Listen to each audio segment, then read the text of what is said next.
initiative campaigns. The two friends believed that the No on Prop 8 campaign had been marred by a failure to reach out to California's large minority populations and messaging that, while pleasing to the gay community, did little to move voters on the fence. But despite their expertise, they had not been brought in to help turn the polls around until late in the game. They had cut some last-minute ads that nudged the numbers up, but Christina could see by the way Chad was tensely raking his hand through his closely cropped brown hair that he didn't think it was going to be enough. Part of what made Chad such an effective political operative was his tendency to envision and plan for worst-case scenarios that never materialized. It meant he lived in a perpetually stressed-out world. Christina had a sunnier disposition and saw it as her role to provide Chad with some balance. But as more precincts came in, she could see that this time he was right to worry. Christina thought back to how hard it had been for Chad to come out 8 years earlier. She had known he was gay long before he worked up the nerve to tell her, and he had done so only after she gently nudged him one night as they sipped cocktails on the rooftop of the Standard Hotel in downtown Los Angeles. "Look around the room," she had asked. "What's your type?"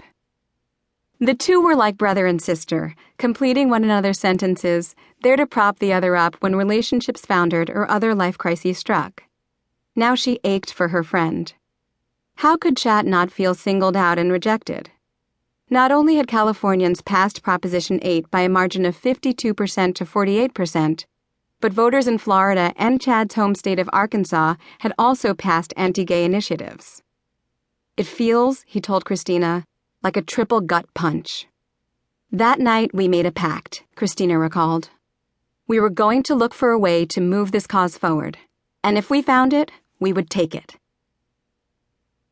10 days later, Chad and Christina found themselves sitting in the sun at the Beverly Hills Hotel Polo Lounge, where celebrities, agents, and studio dealmakers mingle under trellises laden with pink bougainvillea.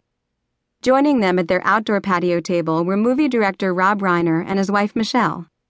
The Reiners were clients of Chad and Christina's firm, but they were much more than that, almost surrogate parents. They had invited the two young consultants to lunch to rally around Chad and commiserate about the election results. Chad had first met the movie director when Rob was doing research for his film The American President. As one of President Clinton's press aides, Chad had been tapped to show the director around the White House. Rob loved the movie business, but he was almost as famous for supporting progressive political causes and candidates as he was for movie classics like When Harry Met Sally and Stand By Me. Rob was impressed with Chad. He had vision and a confidence that belied his youth, and he seemed completely unfazed by Hollywood celebrity. The two had kept in touch, and eventually Rob had convinced Chad to move out to California to run his charitable Los Angeles-based Reiner Foundation and help direct his political giving. Together, they had saved 3,000 acres of wilderness space in the Santa Monica Mountains from development, and, with others, had battled oil companies in an attempt to pass a tax on extraction in order to pay for clean energy initiatives. It was Rob who had introduced Chad to Christina when he and his wife hired her to help with their I Am Your Child campaign.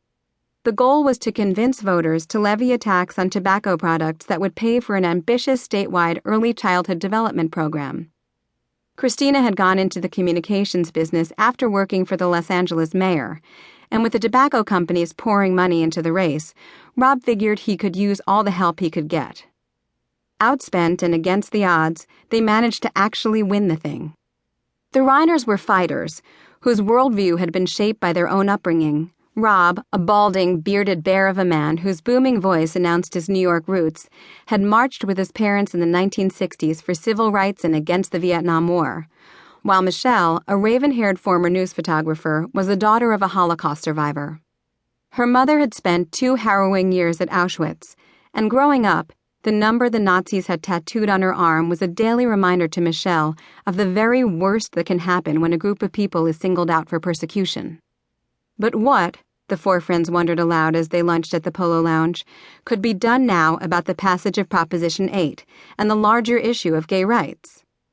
Most Americans did not realize that in more than half the states, a person could legally be fired, denied a room at an inn, or even an apartment just for being gay.